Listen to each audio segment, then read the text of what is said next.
Chapter 1, The Creation of the World. In the very beginning, there was nothing. There was no earth, no sky, no light. Only infinite emptiness covered in darkness. And in this darkness, there was one, God. And God said, "Let there be light." And light appeared. Light was the first creation. It was pure and clear, and darkness remained in another corner of the universe. God separated the light from the darkness and called the light day, and the darkness, night. And so the first day was completed. On the second day, God created the sky. He separated the waters beneath the sky from the waters above it. And there was a space, an immense dome separating one from the other. This space was called the sky. And so the second day passed.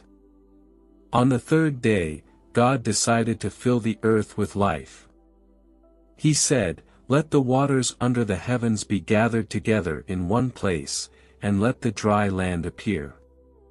And the land appeared, and the waters gathered together in seas. God called the dry land earth, and the gathered waters, seas. And God saw that it was good.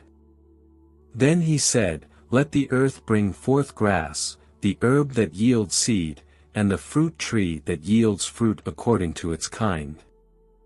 And the earth was filled with vegetation, trees, grasses, and bushes. Every kind of plant was able to reproduce and give new fruits and seeds. And so the third day passed. On the fourth day, God created the sun, the moon, and the stars. He set them in the heavens to give light to the earth and to separate the day from the night. The sun became the source of light for the day, and the moon and stars illuminated the night sky.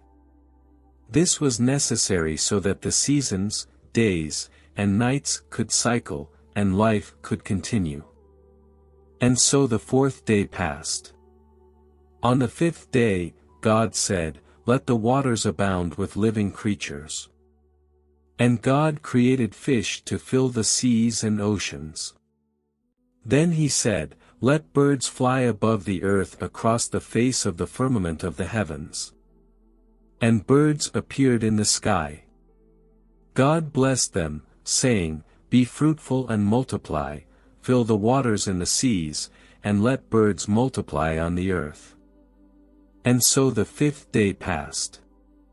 On the sixth day, God said, "Let the earth bring forth living creatures according to their kinds." And all life that could walk on the earth appeared, animals, both wild and domestic, beasts, and insects. The earth was filled with moving creatures. Then God said, "Let us make man in our image, according to our likeness." And God created man from the earth and gave him life. He created man and woman, and said to them, "Be fruitful and multiply, fill the earth, subdue it, and have dominion over the fish of the sea, the birds of the sky, and every living thing that moves on the earth." He gave people all the plants and trees to eat from their fruits.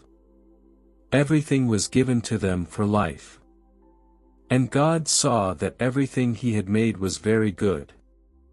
Everything was perfect and harmonious, as he had planned.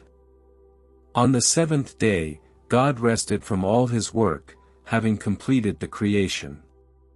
He blessed the day and made it holy, because it was a day of rest and peace. And so the seventh day passed, and the creation of the world was finished. Conclusion. Thus, in the first chapter, we traced how, step by step, the world emerged from infinite emptiness, filled with light, life, and order. Each stage of creation had its own significance and laid the foundation for everything that followed. This chapter establishes the basis for understanding how everything began and helps us see the harmony embedded in each creation. As we conclude this chapter, it is important to note that the story of the creation of the world is not just an ancient tale but a foundation that sets the tone for future events. This is only the beginning of a great saga, and in the following chapters, we will continue to uncover new facets of this ancient story, which also finds reflection in our own lives. Thank you for being with me. If you enjoyed it, subscribe, leave a like, and share your thoughts in the comments. See you in the next episode.